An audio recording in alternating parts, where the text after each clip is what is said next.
Hey guys, what we have here is the Blackbay 39, the 2023 Blackbay 39.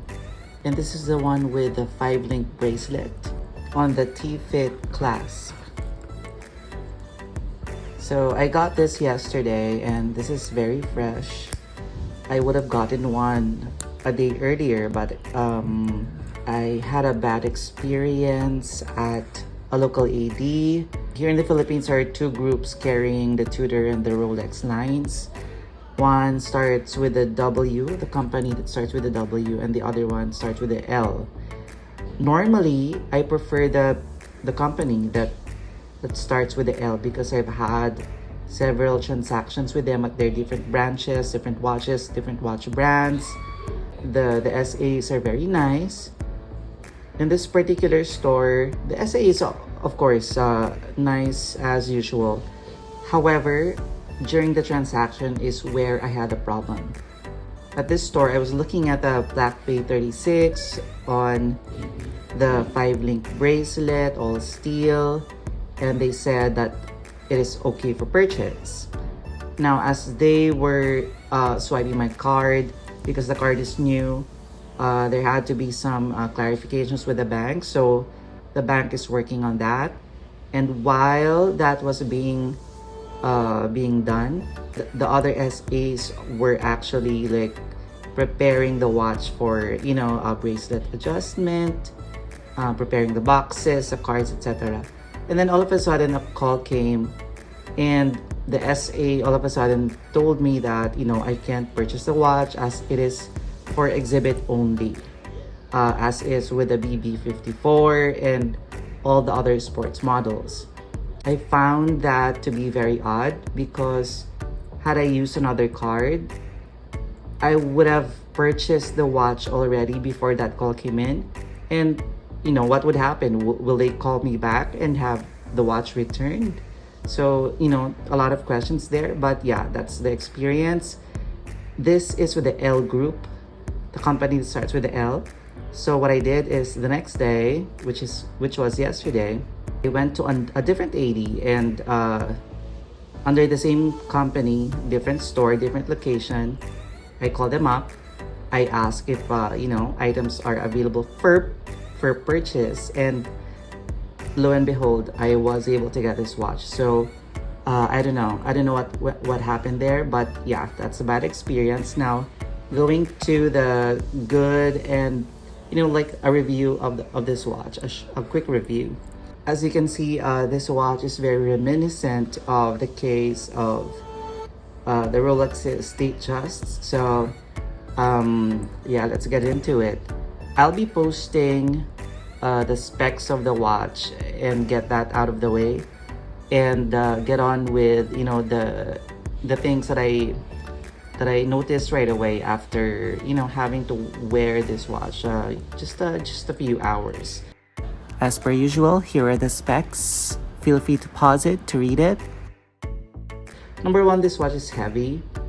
I don't know if it's because of the new caliber inside of it, but the thing is, as of late, I've been wearing light watches as well, smaller watches as well, so like the Cartiers and such. So maybe that's a factor, but yeah, this one is heavy.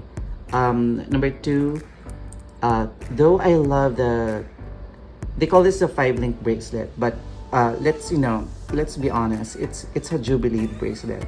But while I was inside the Tudor store, when I said it's a Jubilee bracelet, I joked around about it, and they said that yes sir, it looks like a Jubilee, but we call it the 5-link bracelet.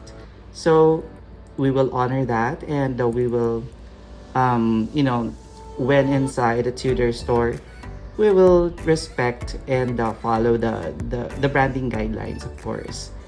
The next thing is that this has a sunray, that's what they call it, sunray blue dial.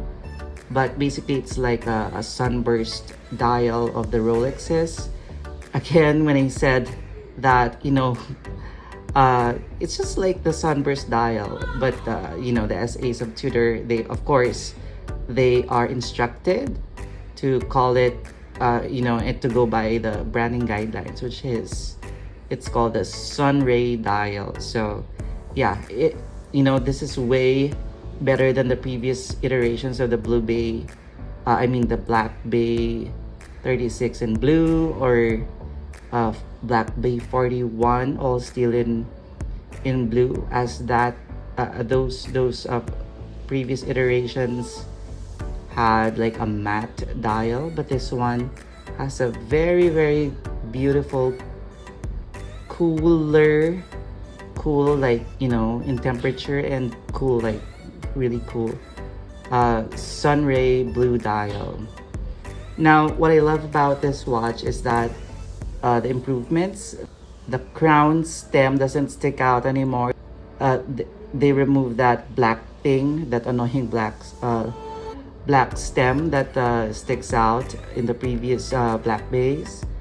And again, this has a T-fit clasp, which, you know, it can adjust the bracelet on the fly.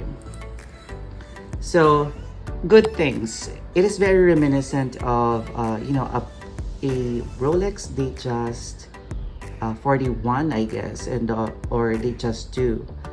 Only because you know, it's big, it wears really big. Again, if you're used to wearing like 40mm watches,